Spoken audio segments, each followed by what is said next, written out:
오늘 함께 볼 말씀은 창세기 4장 3절부터 5절까지 말씀입니다.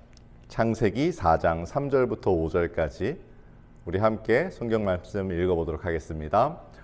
세월이 지난 뒤에 가인은 땅에서 거둔 곡식을 주님께 제물로 바치고 아벨은 양떼 가운데서 맏배에 기름기를 바쳤다. 주님께서 아벨과 그가 바친 제물은 반기셨으나 가인과 그가 바친 제물은 반기지 않으셨다. 그래서 가인은 몹시 화가 나서 얼굴빛이 달라졌다. 우리가 이제 성경 말씀을 읽고 나면은 보통 아멘 해야 되는데 읽다 보면은 고민이 많이 될 때가 있습니다. 아멘이 무슨 뜻이죠? 그 뜻대로 될 겁니다.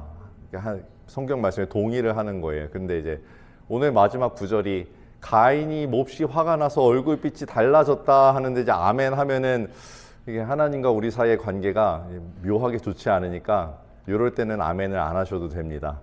아멘은 우리 마지막 끝나는 구절에 내가 동의하며 하나님 내가 이 말씀 그대로 하나님을 찬양하고 경배합니다 표시할 때만 하시면 됩니다.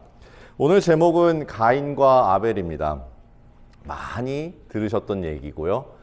주일학교 설교 때 특히 많이 듣는 이야기 중 하나이기도 합니다. 가인과 아벨은 아담과 하와의 첫 자녀들이죠. 인류의 조상인 아담과 하와가 에덴 동산에서 쫓겨난 이후 자녀를 낳았는데 첫째의 이름은 가인, 둘째의 이름은 아벨이었습니다. 가인은 어떤 일을 했다고 했죠? 가인은 농사를 짓는 사람, 아벨은 목축을 하는 사람. 목축을 한다는 건 소나 양이나 염소를 기르는 사람을 말하는 거죠. 그래서 시간이 지난 다음에 각각 자기의 열매를 가지고 하나님께 예배를 드립니다. 제사를 드립니다. 가인은 당연히 농사를 지었으니까 곡식으로, 아벨은 양으로 제물을 바쳤습니다. 하나님께서는 아벨의 제물은 받으셨는데 가인의 제물은 받지 않으셨고요. 가인이 크게 화가 났다고 합니다. 하나님께서는 가인의 태도를 지적하셨고 이후 가인은 마음이 틀어질 대로 틀어져서 아벨을 들로 부릅니다. 들로 나가자 하여 그 들에서 쳐 죽였다고 표현합니다. 그 이후에 하나님께서 가인을 추궁하시죠. 근데 가인은 대답을 회피했습니다. 결국 저주를 받은 가인은 떠돌아다니게 되고 사람들에게 해코지 당할 걸 두려워하자 하나님께서 가인에게 만약에 가인을 해치는 사람은 내가 7배로 더 벌할 거야 라는 의미로 표를 주시면서 이야기가 마무리됩니다. 이건 창세기 4장에 나오는 가인과 아벨 이야기입니다. 우리가 너무 익숙하게 잘 알고 있는 이야기인데 이제 문제는 성경에 나오는 인류의 첫 살인 사건이기도 한 가인과 아벨 이야기에는 많은 의문이 따를 수밖에 없습니다. 이 내용을 곰곰이 살펴보면은 우선 하나님의 태도 차이에 대해서 이유가 나오지 않아요. 왜 가인의 제물은 받지 않으시고 아벨의 제물은 받으셨을까요? 물론 이걸 열심히 추론을 해서 많은 목사님들이 설교를 하실 때 이른바 말씀하시기를 어떤 분들은 피의 제물을 바치지 않았기 때문이다. 우리가 죄를 지었고 죄는 피로 씻어야 하는데 양을 들여서 피로 씻지 않았기 때문에 가인의 제물은 받지 않으셨다라고 해석하시는 분도 있고요. 좀 더 많은 경우에는 보편적으로 가인이 진정성 있는 제물을 드리지 않았다. 귀하게 드리지 않았다. 왜냐하면 오늘 성경 구절을 보면 아벨은 맏배라고 했는데 이거는 첫 새끼를 말합니다. 첫 새끼를 귀하게. 근데 첫 새끼를 어떻게 구별할까요? 저기 뭐 사람 같은 경우야 뭐 저희가 첫 아들 구별해서 드리려고 하면은 딱 보이니까 알겠는데 이게 첫 양의 새끼를 어떻게 구별했을까요? 그러니까 아벨은 그 첫 새끼를 계속 유심히 지켜봤던 겁니다. 사실은 양이 비슷비슷하게 생겼어도 어디에 점 하나 있고 어디에 눈이 모양이 다르고 한 특징이 있을 텐데 그거를 매일 볼 때마다 기억하면서 구별해서 드렸고 가인은 그런 게 없었다 이렇게 해석하기도 합니다. 근데 어떻게 생각하시나요? 가인 입장에서는 좀 억울하지 않을까요? 왜냐하면 곡식은 첫 소산이라는 개념이 없잖아요. 첫 낫 벤 곡식은 있을지언정 다 같은 밭에서 나오는 게 처음 나고 나중 난 게 없으니까 그 부분은 좀 억울할 수도 있습니다. 그리고 이 본문에 의문은 여전히 이어집니다. 가인이 받은 표, 그 사인에 대해서도 그 의문이 많이 있습니다. 땅의 저주를 받고 돌아다녀서 떠돌아다니는 가인이 사람들의 해코지를 두려워했죠. 그러자 하나님께서 가인을 해치면 7배로 벌을 준다라는 의미를 담아서 표를 주셨다라고 하는데 그 표가 무엇인지에 대해서 정확하게 나오는 내용이 없습니다. 이거는 정말 다양한 해석이 있는데요.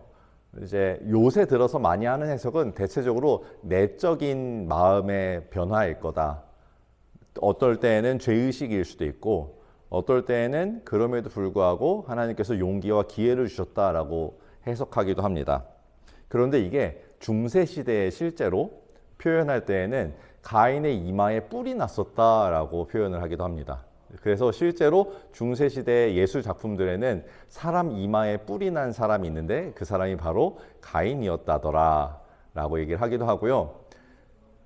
그리고 요새 들어 문학 작품에서는 이 표를 단검 같은 칼로 표현하기도 하죠. 그래서 최초의 살인 도구라는 식으로 이야기를 쓰기도 합니다. 실제로 쳐 죽이려면은 손으로는 어렵고요. 아마도 이제 동물의 뼈로, 삼손이 동물의 뼈로 이제 사람들을 많이 죽일 수 있었지 않습니까? 그래서 동물의 뼈로 때렸을 거다라고 얘기를 하는데 그 동물의 뼈를 깎아서 만든 칼이었다라는 식으로 이제 문학적 해석을 하기도 합니다. 어쨌든 이것도 답이 없습니다. 다음 의문이 또 있습니다. 가인이 저주를 받았잖아요. 12절을 보니까 하나님께서 가인에게 말씀하시기를 너는 이 땅에서 쉬지도 못하고 떠돌아다니게 될 것이다 라고 말하거든요. 떠돌아다니게 될 것이다. 12절입니다. 그리고 나서 바로 17절에 가인이 자기 아내와 동침하니 아내가 임신하여 에녹을 낳았고 그때 가인이 도시를 세운다라고 말합니다. 도시를 세우고 그 도시의 이름을 자기 아들 이름을 따서 에녹성이라고 말합니다. 도시요. 도시는 정착의 상징입니다. 정착했다는 뜻이에요. 가인은 분명히 떠돌아다녀야 되는데 바로 그 뒷구절에서는 정착했다라고 이야기를 하면서 저주와 대치되는 구절을 만들어냅니다. 그리고 이 17절은 또 다른 의문을 만들어내는데요. 아담과 하와가 낳았던 첫 자녀의 이름이 가인과 아벨이었죠. 그리고 아벨은 죽었습니다. 그럼 이제 지구상에는 사람이 누구 있죠? 아담, 하와, 히엘은 없습니다. 아담, 하와, 가인. 세 사람이 있는데 17절에 뭐라고요? 가인이 자기 아내와 동침하니 갑자기 아내가 나타납니다. 정통적인 해석은 아담과 하와가 낳은 가인의 친여동생이었을 거다. 왜냐하면 성경에 가인과 아벨을 낳은 후에 아벨 죽어가지고 셋을 또 낳죠. 셋 낳으면서 이후에 아들과 딸을 많이 낳았다고 표현하기 때문에 그때 낳은 딸을 아내로 삼았을 거다라고 이제 분명히 아담 하와 외에는 하나님이 지은 사람이 없으니까 라는 정통적인 해석이 겨내고요. 또 다른 일부 어떤 학자들은 당시에 아담과 하와의 집안 말고도 하나님이 지은 인간들이 더 있다라고 말하기도 합니다. 요게 이 구절로는 조금 더 말이 되긴 하는데 치명적인 문제가 있습니다. 로마서에 보면은 사람에게 죄가 들어온 이유가 뭐죠? 아담 한 사람이 범죄함으로 말미암아 사람에게 죄가 들어왔다고 했기 때문에 아담 외에 사람이 있어서는 안 됩니다. 그래서 아담이 무조건 근본 조상이어야 되기 때문에 이것도 사실 풀리지 않는 문제가 됩니다. 이게 지금 고작 가인과 아벨 한 내용을 보고 얘기하는데도 오류라고 말하기는 좀 그렇고요. 의문점이 정말 많습니다. 성경에 보면은 앞, 뒷 내용이 서로 모순이 되면서 의문을 품게 하는 부분이 분명히 있기는 한데요. 그런데 유독 이 창세기 앞부분에 이런 의문점들이 많이 남아 있습니다. 왜 그럴까요? 우리가 창세기 1장부터 11장까지는 영어로는 루트 히스토리, 한글로는 근원 원자를 써서 원역사라고 표현을 합니다. 원역사는 이스라엘의 역사 또는 아브라함 자손의 역사가 아니라 모든 민족, 모든 사람들이 공유하는 역사를 이야기하는 겁니다. 그래서 해당 본문은 천지창조부터 시작해서 인간의 타락과 죄의 확산, 그리고 노아의 방주 사건과 홍수 심판, 그리고 바벨탑 사건까지가 창세기 1장부터 11장까지의 내용입니다. 그리고 이후에 창세기 12장에 아브라함이 등장하면서부터 족장사가 시작돼요. 그때부터 이스라엘의 역사가 시작되죠. 성경에는 처음 보는 사람들이 도무지 믿지 못할 놀라운 일들이 가득합니다. 그리고 아까 말씀드렸던 것처럼 이렇게 모순과 혼란을 주는 내용도 분명히 있습니다. 하지만 그 중에서도 압도적으로 많은 해석의 어려움이 이 창세기의 원역사 부분에 몰려 있습니다. 왜 그럴까요? 이곳에는 너무나도 많은 해석하기 어려운 부분들이 있는데, 우리가 잘 알고 있는 천지 창조의 사건, 하나님께서 세상을 며칠 동안 만드시죠? 우리가 엿새 동안 만들었다고 알고 있습니다. 첫째 날 빛을 만드시고, 둘째 날 하늘을 만드시고, 바다를 만드시고, 땅을 만드시고, 그리고 광명체를 만드시고, 그리고 새와 물고기를 만드시고 동물을 만드셨다라고 말하는데, 이거는 창세기 1장의 견해고요. 창세기 2장의 견해는 또 다릅니다. 아니, 창세기 1장과 2장이 서로 싸우면 어떻게 한단 말입니까? 그런데 1장과 2장의 창조의 순서나 방법이 좀 차이가 많이 납니다. 1장에서는 사람을 창조할 때 하나님께서 분명히 말씀으로 창조하시는데, 2장에서는 흙으로 빚어서 그리고 숨을 불어넣어서 창조하시는 과정이 나오죠.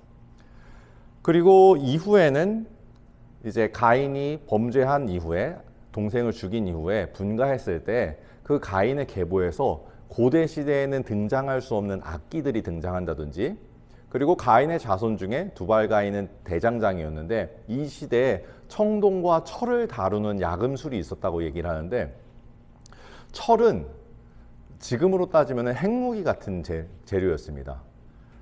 그래서 철이 이후에 이스라엘 역사에 언제쯤 등장하냐면은 다윗 왕조 시대에 등장을 하는데, 다윗조차도 철로 된 무기를 많이 확보하지 못했었어요.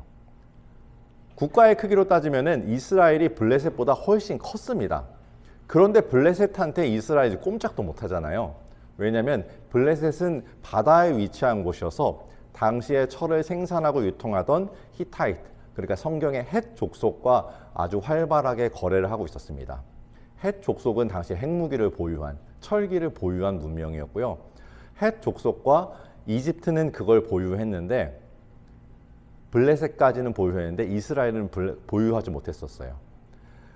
요나단이 다윗에게 칼을 건네주는 장면이 있습니다. 자신의 이어받을 왕좌의 권한을 넘겨주면서 칼을 주는데, 그때 넘겨준 칼이 청동칼이었을 것이다가 학계에 유력한 내용입니다. 그러니까 왕과 왕자도 청동으로 된 걸 쓰는데 철로 된 칼이 어디 있었겠습니까? 그런데 그보다 한참 전, 다윗 시대보다 한참 전, 모세도 아니고 아브라함도 아니고 무려 두발가인 시대, 홍수 이전 시대에 철기가 존재했다고 하는 것도 약간 우리가 볼 때 심각하게 해석의 어려움을 가져오는 장면 중에 하나이기도 합니다. 그리고 대홍수 때 동물을 싣죠. 몇 마리 실었는지 기억나시나요? 한 종류를 몇 마리씩 실었죠? 어떤 부분에는 한 쌍씩 실으라고 하고 있고요. 그리고 똑같은 장에서 어떤 부분에는 정결한 동물은 7쌍, 부정한 동물은 2쌍씩 실으라고 말을 했습니다. 차라리 한 쌍씩이라는 말이 없이 2쌍씩 실으라고 했으면 부정한 거 기준으로 얘기를 했구나 생각할 텐데, 한 쌍이라고 했다가 7쌍 2쌍이라고 했다가 그 안에서도 맞지 않는 부분이 분명히 있습니다. 이 노아의 홍수 관련해서는 지금도 많은 이제 기독교 계열 과학자분들이 과학적으로 해석해보자 하는 노력을 끊임없이 하십니다. 그래서 노아의 방주를 발견하려고 노력한다든지, 아니면 그랜드 캐년과 같은 협곡을 통해서 홍수 사건에 대해서 설명을 해보려는 노력을 끊임없이 하고 있는데, 아직은 뚜렷한 성과가 없다고 할 수 있습니다. 이러한 해석적 어려움들이 하필이면 성경의 가장 첫 부분에 몰려 있기 때문에 초신자나 불신자가 성경을 신뢰하기 어렵다는 근거가 되기도 합니다.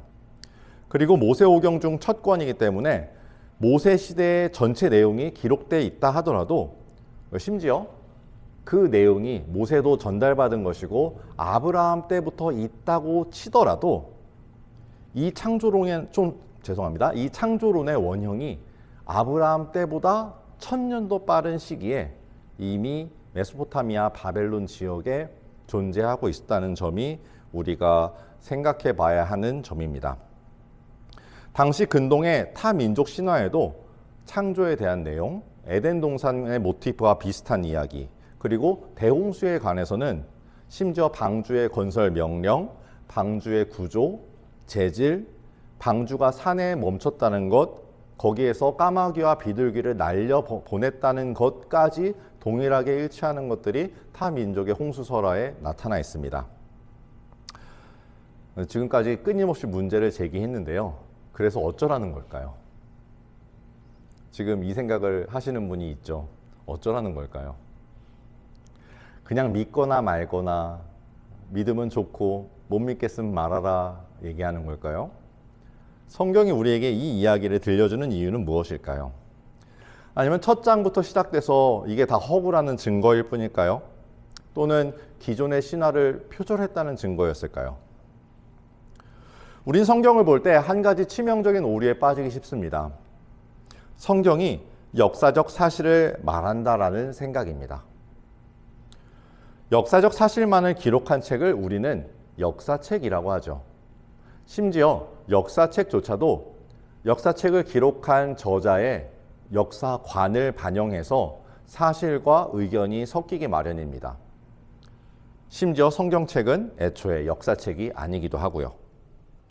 특히 창세기의 원 역사 부분은 고대 근동에서 유래된 공통 문화유산의 뿌리를 둔 당시대 근동 사람들의 세계관이 담겨있는 신화의 기록이었을 가능성이 높습니다. 똑같은 공통 문화유산을 가지고 이집트 사람들은 폐쇄적인 다민족 세계관을 가지고 폐쇄적인 다신교 세계관을 가지고, 그리고 바벨론은 개방적인 다신교 세계관을 가지고, 그리고 이스라엘은 유일신 세계관을 가지고 이 내용을 기록한 거죠. 그래서 비슷한 내용을 봐도 이것을 통해서 하나님을 찬양하는 일에 대해서 어떻게 하면 찬양을 하고 하나님께서 어떻게 역사하셨는지를 묘사했다라는 것입니다. 사람들은 역사를 기록하면서 사실과 현상보다는 그 이면에 있는 의미와 가치에 더 중점을 뒀습니다. 그렇기 때문에 분명히 당시에 어떤 식으로든 일어났을 현상인데 그걸 가지고 이런 창조 신화를 만들기도 하고 그리스 로마 신화를 만들기도 하고 단군 신화도 이렇게 만들어진 겁니다. 우리가 단군 신화를 믿는다고 해서 곰과 호랑이가 사람이 됐다고 생각하지는 않는 것처럼요. 그렇다면 오늘 본문 가인과 아벨은 어떤 의미를 가지고 있을까요? 물론 하나님께 제사 드릴 때 잘 구별하여 준비된 예물을 드려야 한다는 것, 그리고 예배 드리는 자가 영과 진리로 예배해야 한다는 이 의미도 분명히 중요한 사실입니다. 그렇다면 이건 어떤 현상을 보고 구성한 신화일까요?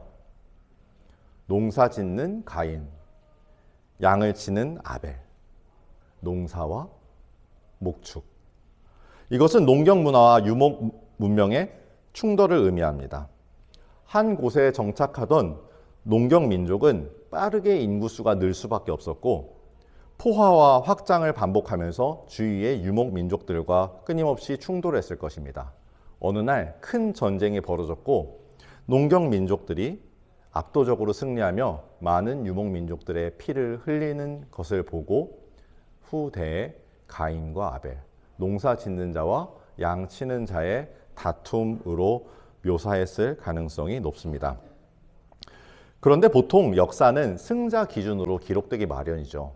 그러면 농사 짓는 사람이 이겼으니까 가인 쪽이 더 신의 뜻, 하나님의 뜻을 잘 들은 사람이어야 했을 텐데 오늘 본문에서는 이긴 사람이 승자가 패자인 것처럼 묘사되고 있습니다.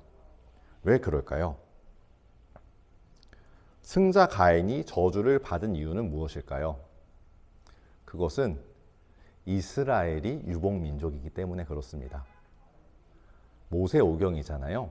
모세가 기록할 당시 유목민족이던 이스라엘이 농경민족이자 정주민족이던 가나안 땅의 민족들을 치러 가야 됩니다. 물론 그곳은 약속받은 땅이었습니다. 아브라함 시대부터 언약의 땅이었고 우린 그것을 되찾으러 가는 것이지만 어떻게 보면은 침략 전쟁 같아 보이기도 합니다. 그렇기 때문에 아브라함의 언약, 그 이전에 하나님께서 그 땅을 우리에게 주셔야 하는 이유에 대해서 모세가 다시 한번 설명해 주고 있는 겁니다. 한편 신앙적인 측면에서도 해당 본문은 정말 중요합니다. 이 본문은 선악과 사건 직후에 배치되었습니다. 에덴 동산에서 아담과 하와의 불순종, 그로 인해서 죄가 들어왔습니다.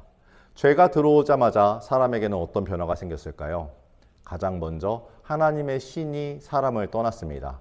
그로 인해 영적인 죽음을 맞았습니다. 그리고 사람에게 수명이 생겨 육신도 곧 죽을 날을 바라보며 사실 우리는 하루하루 살아가는 것이 아니라 하루하루 죽음과 더 가까워져 가는 삶을 살고 있습니다. 이렇게 육신의 죽음에 처할 운명이 되었습니다. 영적인 죽음과 육체적인 죽음, 그리고 한 가지 죽음이 더 있습니다. 바벨탑 사건에서 발생한 소통의 문제가 의미하는 사회적인 죽음입니다. 이것은 오해와 불신에 기인합니다. 오늘 본문에서 가인은 끊임없이 오해하고 불신하고 무지합니다. 하나님의 의도를 헤아리지도 못했고 아벨과 공감하지도 못합니다. 즉 가인과 아벨 사건은 에덴 동산에서의 불순종으로 인한 인간 죽음의 또 다른 모습입니다. 이것을 해결하기 위하여서 어떤 방법으로 우리에게 구원이 찾아왔을까요? 바로 성령의 선물을 주셨습니다. 오순절 성령께서 임하셨을 때 가장 먼저 사람들이 방언을 말함으로써 사람과 사람 사이의 언어가 소통하기 시작했습니다. 내가 처음 들어본, 한 번도 써보지도 못한 나라의 방언을 말하면서 대화가 이루어지기 시작했습니다. 이것은 겉으로 드러나는 언어의 연결만을 의미하는 것이 아닙니다. 사람과 사람 간의 마음의 연결도 의미하는 것입니다. 또한 성령을 충만히 받은 사람들은 그 안에서 하나님의 마음을 참으로 헤아리기 시작했습니다. 그로 인해서 하나님과 사람과의 관계의 회복, 이해, 공감이 이루어지기 시작하는 것입니다. 참 그리스도인은 하나님을 사랑하고 이웃을 사랑하는 사람이라고 했습니다. 그 사랑은 이해하고 공감하는 것에서부터 시작됩니다.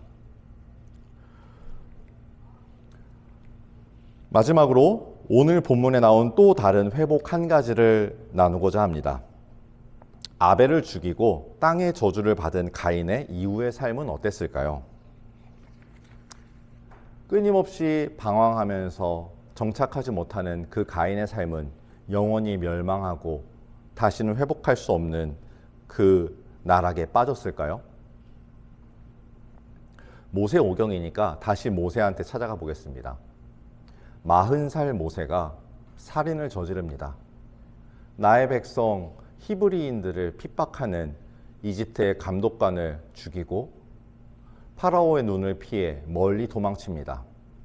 동쪽으로 그 광야로 들어가서 목마른 육신을 끌고 방황하다가 그곳에서 한 사람을 만납니다. 미디안 광야에서 만났던 그 사람의 이름은 바로 이드로.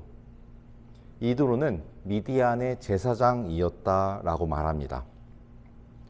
제사장 이드로는 아마도 야훼 신앙을 가지고 있었을 가능성이 높습니다.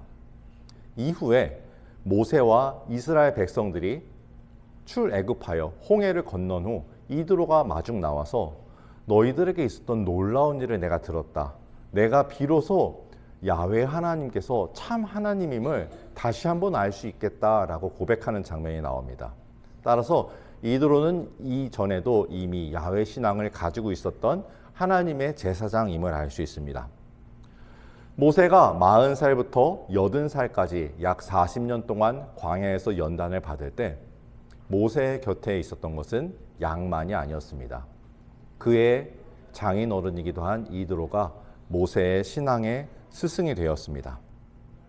또한 출애굽한 이스라엘이 미디안 광야에서 정비하고 있을 때 그 앞에 나타난 이드로는 종교 제도와 정치 제도를 세우고 이제 집단의 체계를 갖추는데 큰 역할을 하기도 합니다. 또한 이드로의 아들 호밥은 모세의 부탁으로 광야에서 길잡이 역할을 합니다. 광야는 동서남북을 구분하고 길을 찾기 어려운 곳이기 때문에 특히 위험한 독충이 사는 곳, 그리고 물이 있는 곳을 찾는 게 정말 중요한데, 미디안 광야에서 평생을 지냈던 이드로의 아들에게 부탁하여서 그가 이스라엘 민족을 끝까지 인도해주는 역할을 합니다.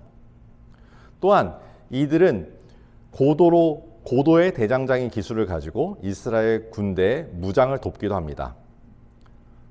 그래서 이드로를 겐 족속이라고 하는데, 여기 나오는 겐은 대장장이라는 뜻을 가지고 있기도 합니다. 겐 족속은 미디안 광야를 떠돌아다니는 비정주 대장장이 집단이었다고 합니다. 겐 족속. 이 겐은 어원상 가인과 동일합니다. 영어로는 캔이라고 말하고, 그래서 카인과 동일한 어원을 가지고 있는 단어입니다. 즉 오늘 모세는 고대의 저주를 받아 정착하지 못하고 끊임없이 떠돌아다니던 가인의 후예가 이제 캔 족속이 되어서 우리 앞에 나타나 도움을 주고 있다라고 말을 하고 있는 겁니다. 심지어 이 캔 족속은 이스라엘의 가나안 정복 전쟁 내내 함께하고 유다 지파의 일원이 되어 그 안에 땅을 분배받아 정착하고 살아갑니다. 인류의 첫 살인자, 질투로 인해 자신의 형제를 죽인 가인, 영원히 멸망할 줄 알았던 이름이 이제 언약의 백성의 일원이 되었습니다. 그리고 이제는 유다 지파가 된 겐 족속은 그들 중 한 사람의 이름을 딴 마을에 모여 삽니다. 우리 성경 말씀 다 같이 읽어볼까요? 역대상 2장 55절 말씀입니다. 이곳에 사는 서기관족은 디라 쪽과 시므아 쪽과 수가 쪽이며 이들이 레갑 가문의 조상 함맛에게서 나온 겐족이다. 이곳의 이름은 야베스입니다. 우리가 지난주에 살펴봤던 그 복이 있는 사람 야베스가 바로 겐족이었습니다. 그 겐족의 시작은 살인자 가인이었지만 그 겐족의 마지막은 복이 있는 사람 야베스였습니다. 심지어 고통의 운명을 뛰어넘어 하나님 앞에 참으로 헌신하고 그 앞에서 나의 지경을 넓혀달라고 부르짖었던 그 사람 야베스였습니다. 이스라엘 전체 모든 사람들보다 더 복의 복을 받은 자였고 더 사명에 미쳐있던 사람이었습니다. 그 야베스가 바로 가인의 후손이었습니다. 여러분, 우리는 생각합니다. 이미 끝났다고, 이미 벌을 받았다고, 이미 나는 안 된다고. 그것보다 더한 상황이었던 가인, 심지어 그 모든 족속이 멸망을 받아서 멸절될 위기에 처했던 그 가인의 자손에서 이스라엘의 가장 위대한 신앙의 거인이 등장했습니다. 그리고 회복되었습니다. 이제 언약의 백성이 되었고 함께 구원받을 자였으며 심지어 그 이름이 예수님과 함께하는 지파 유다에 올라갈 정도가 되었습니다. 무엇이 우리를 가로막겠습니까? 하나님께서 회복하시고자 할 때 그 무엇도 우리를 막고 방해할 수 없음을 우리가 다시 한번 고백합니다. 그러니 우리는 다시 한번 야베스의 그 기도를 하면서 하나님께서 회복시켜 주실 때 나의 모든 것을 내놓고 달려가겠노라고 부르짖어야 할 것입니다. 함께 기도하겠습니다. 하나님 감사합니다. 하나님, 우리가 하나님 앞에 나아올 때 우리의 부족함을, 우리의 연약함을 생각하는 것이 아니라 우리가 하나님 앞에 어떻게 하면 온전히 바로 설 것인지, 어떻게 하면 온전히 더 나아갈 것인지 그것만을 바라보게 하여 주시옵소서. 하나님, 우리는 연약합니다. 우리는 알지 못합니다. 그리고 나의 힘으로는 누군가를 사랑할 수도 없습니다. 그래서 때로는 나의 가장 가까운 이조차도 오해하고 원망하고 미워하고 그를 죽이려 합니다. 때로는 육신으로, 때로는 마음으로, 때로는 영적으로 미워하고 원망합니다. 이것이 나의 모습이기 때문에 주님, 우리는 모두 그 앞에 가인입니다. 하지만 나는 가인이지만 언젠가 하나님께서 회복시키실 때 그 캔이 되어서 이제 다시금 주님 앞에 언약의 백성으로 온전히 나아가고자 합니다. 주여, 우리를 회복시키시고 함께하여 주시옵소서. 예수님의 이름으로 기도합니다. 아멘. 함께 찬양하겠습니다. 청년들이 예수의 꿈을 꾸고 인류 구원의 환상을 보게 하소서. 한 손에 복음 들고 한 손에 사랑을 들고 온 땅 구석구석 누비는 나라 되게 하소서.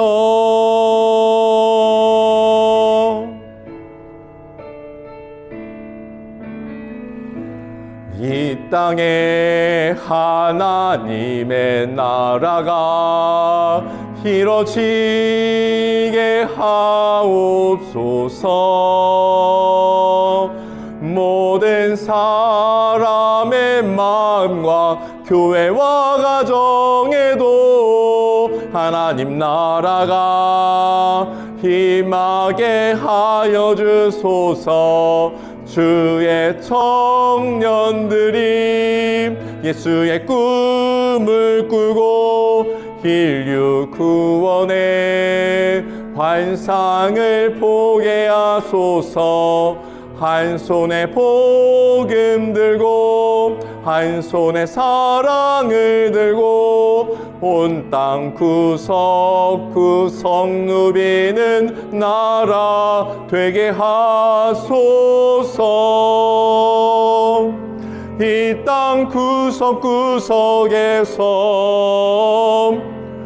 예수를 주로 고백하게 하소서. 하나님 뜻을 이 땅에 이뤄주소서. 주의 나라 되게 하소서.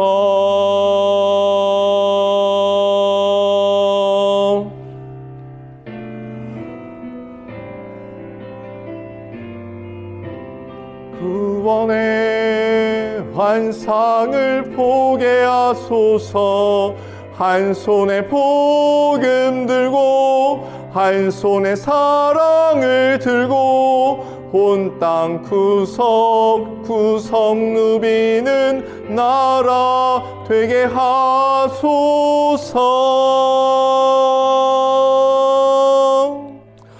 할렐루야. 하나님 감사합니다. 하나님, 우리가 예배 드릴 때마다, 날마다 찬양할 때마다, 기도할 때마다, 말씀 앞에 설 때마다 우리가 조금씩 더 예수님처럼에 가까워져 가게 하여 주시옵소서. 하나님, 그게 정말로 복이 있는 이라고 믿사오니 우리가 참으로 복이 있는 사람, 예수님처럼 사는 사람 되게 하여 주시옵소서. 그러니까 나의 과거의 모든 허울은 이제 내려놓고 나의 운명을 깨뜨리고 나의 조상 대대로 내려오는 모든 것들을 이겨내고 이젠 주님 앞에 온전히 나아갑니다. 하나님, 나의 운명조차도 주께 드리오니 주님 받으시고 나를 사용해 주시옵소서. 주여, 우리 이 시간 예배 드릴 때 예물 준비하여 나오는 손길들이 있습니다. 하나님, 우리가 그 시대에 무슨 일이 있었는지는 알 수 없사오나 참으로 영과 진리로 마음을 다하여 예물을 준비하여 드리오니 주님 받으시고 그 인생도 복 주시고, 그리고 이 물질이 사용되는 곳마다 하나님께서 섭리하심으로 복에 복을 더하여 주셔서 참으로 세상 사람들이 원하는 그 복 말고 야베스가 기도했던 것처럼 하나님께서 우리에게 주실 진정한 복을 받아 누리며 확산시켜서 온 세상에 예수 그리스도의 향기가 가득하게 하는 우리 신성교회 되게 하여 주시옵소서. 이제는 우리 주 예수 그리스도의 은혜와 하나님 아버지의 크신 사랑하심과 성령님의 교통하심이 이제 모든 것을 회복시키시고 오해를 이해로 돌리시는 그 성령님의 역사하심이 우리 모든 성도들을 위해 오늘 함께 예배드리는 모두의 마음 가운데 이제로부터 영원토록 함께 있을지어다. 아멘. 아버지 감사합니다.